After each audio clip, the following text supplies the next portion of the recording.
ಸಾಮಾನ್ಯವಾಗಿ ಪಲಾವ್ ಅಂದರೆ ಯಾರಿಗೆ ತಾನೇ ಇಷ್ಟ ಆಗಲ್ಲ ಹೇಳಿ. ಎಲ್ಲರೂ ಇಷ್ಟಪಟ್ಟು ತಿನ್ನುವಂಥದ್ದು ಪಲಾವು. ನಾನಿವತ್ತು ಸಬ್ಬಸಿಗೆ ಸೊಪ್ಪಿನಿಂದ ಆರೋಗ್ಯಕರವಾದಂತಹ ಹಾಗೆ ಅಷ್ಟೇ ರುಚಿಯಾದಂತಹ ಪಲಾವ್ನೊಂದಿಗೆ ಬಂದಿದ್ದೇನೆ. ಹಾಯ್ ಫ್ರೆಂಡ್ಸ್, ನಮಸ್ಕಾರ. ವೆಲ್ಕಮ್ ಟು ನಳಪಾಕ. ಇದು ಆರೋಗ್ಯಕ್ಕೂ ಅಷ್ಟೇ ಒಳ್ಳೆಯದು, ರುಚಿನೂ ಅಷ್ಟೇ ಚೆನ್ನಾಗಿರುತ್ತೆ. ತುಂಬ ಕಡಿಮೆ ಸಮಯ ಸಾಕು ಮಾಡೋದಕ್ಕೂ ಕೂಡ. ಬನ್ನಿ ಇದನ್ನು ಹೇಗೆ ಮಾಡೋದು ಅಂತ ನೋಡೋಣ.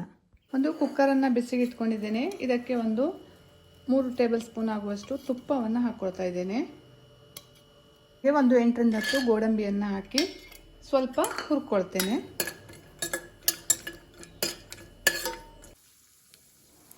ಗೋಡಂಬಿ ಸ್ವಲ್ಪ ಹುರಿತಿದ್ದಾಗೆ ಪಲಾವ್ ಎಲೆಯನ್ನು ಹಾಕ್ಕೊಳ್ತೇನೆ. ಹಾಗೆ ಚಕ್ರ, ಮೊಗ್ಗು, ಲವಂಗ, ದಾಲ್ಚಿನ್ನಿ, ಮೆಣಸಿನಕಾಳು ಎಲ್ಲ ಮಸಾಲೆ ಪದಾರ್ಥಗಳನ್ನು ಹಾಕ್ಕೊಂಡು ಸ್ವಲ್ಪ ಹುರ್ಕೊಳ್ತೇನೆ. ಮಸಾಲೆ ಪದಾರ್ಥಗಳೆಲ್ಲ ಹುರಿತಿದ್ದಾಗೆ ಹೆಚ್ಚಿಟ್ಕೊಂಡಿರುವಂತಹ ಒಂದು ಈರುಳ್ಳಿಯನ್ನು ಸೇರಿಸ್ಕೊಳ್ತೇನೆ.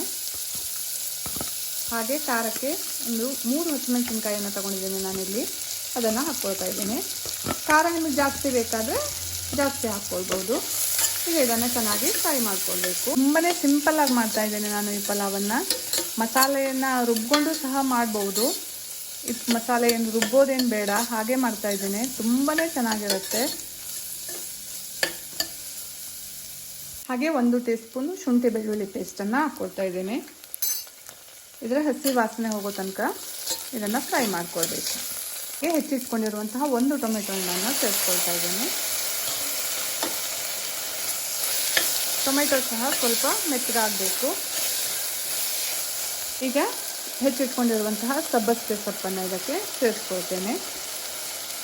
ಬೇರೆ ಬೇರೆ ತರಕಾರಿಗಳನ್ನು ಸಹ ಸೇರಿಸ್ಕೊಳ್ಬೋದು. ಕ್ಯಾರೆಟು, ಬೀನ್ಸು ಎಲ್ಲ ತರಕಾರಿಗಳನ್ನು ಸಹ ಸೇರಿಸ್ಕೊಳ್ಬೋದು. ನಾನಿಲ್ಲಿ ಯಾವ ತರಕಾರಿನೂ ಸೇರಿಸ್ತಾ ಇಲ್ಲ. ಸಬ್ಬಸಿಗೆ ಸೊಪ್ಪು ಒಂದನ್ನೇ ಹಾಕ್ತಾ ಇದ್ದೇನೆ.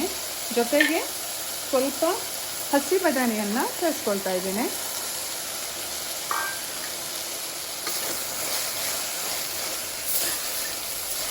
ಈಗ ಅಕ್ಕಿಯನ್ನು ತೊಳೆದು ಇಟ್ಕೊಂಡಿದ್ದೇನೆ. ಇದನ್ನು ಹಾಕ್ಕೊಳ್ತೇನೆ. ನಾನಿಲ್ಲಿ 1 ಲೋಟದಷ್ಟು ಅಕ್ಕಿಯನ್ನು ತೊಗೊಂಡಿದ್ದೇನೆ. ನಾನಿಲ್ಲಿ ತೊಗೊಂಡಿದ್ದು ನಾರ್ಮಲ್ ಊಟದ ಅಕ್ಕಿ ಆಗಿದೆ. ಇದೇನು ಬಾಸುಮತಿ ಬೇರೆ ಯಾವುದೂ ಅಲ್ಲ. ಡೈಲಿ ಊಟ ಮಾಡುವಂತಹ ಅಕ್ಕಿಯನ್ನೇ ತೊಗೊಂಡಿದ್ದೇನೆ. ಈಗ ಇದನ್ನು ಒಂದು 2 ನಿಮಿಷ ಇದರಲ್ಲಿ ಹುರ್ಕೊಳ್ಬೇಕು. ಮಸಾಲೆಯಲ್ಲಿ ರುಚಿಗೆ ಬೇಕಾಗುವಷ್ಟು ಉಪ್ಪು,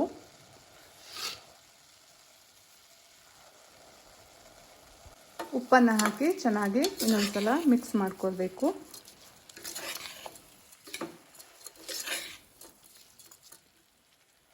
ಒಂದು ಲೋಟದಷ್ಟು ಅಕ್ಕಿಯನ್ನು ಹಾಕ್ಕೊಂಡಿದ್ದೇನೆ. ಅದಕ್ಕೆ 2 ಲೋಟದಷ್ಟು ಬಿಸಿ ನೀರನ್ನು ಹಾಕ್ಕೊಳ್ತೇನೆ. ನೀರನ್ನು ಕುದಿಸಿಟ್ಕೊಂಡಿದ್ದೇನೆ.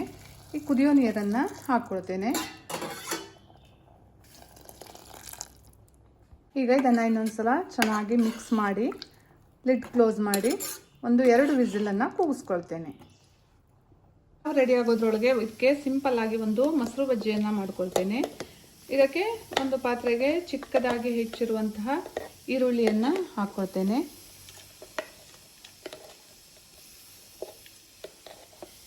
ಚಿಕ್ಕದಾಗಿ ಹೆಚ್ಚಿರುವಂತಹ ಒಂದು ಹಸಿಮೆಣಸಿನಕಾಯಿ, ಹಾಗೆ ಕೊತ್ತಂಬರಿ ಸೊಪ್ಪನ್ನು ಹಾಕ್ಕೊಳ್ತಾ ಇದ್ದೇನೆ.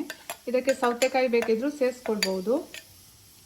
ಸೌತೆಕಾಯಿ, ಟೊಮೆಟೊ ಎಲ್ಲವನ್ನ ಸಹ ಸೇರಿಸ್ಕೊಳ್ಬಹುದು. ನಾನಿಲ್ಲಿ ಅದನ್ನು ಸೇರಿಸ್ತಾ ಇಲ್ಲ. ಹಾಗೆ ಮೊಸರನ್ನು ಸೇರಿಸ್ಕೊಳ್ತಾ ಇದ್ದೇನೆ.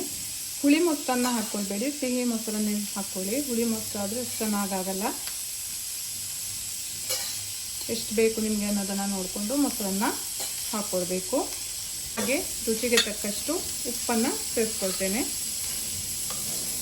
ಹಾಗೆ ಸ್ವಲ್ಪ ನೀರನ್ನು ಹಾಕ್ಕೊಳ್ತೇನೆ. ಇದು ತುಂಬ ಗಟ್ಟಿ ಇರೋದ್ರಿಂದ ಅಷ್ಟು ಚೆನ್ನಾಗಾಗಲ್ಲ ಪಲಾವಿಗೆ. ಈಗ ಇದನ್ನು ಚೆನ್ನಾಗಿ ಮಿಕ್ಸ್ ಮಾಡಿಕೊಂಡ್ರೆ ರಾಯ್ತ ಸಹ ರೆಡಿ ಆಯಿತು.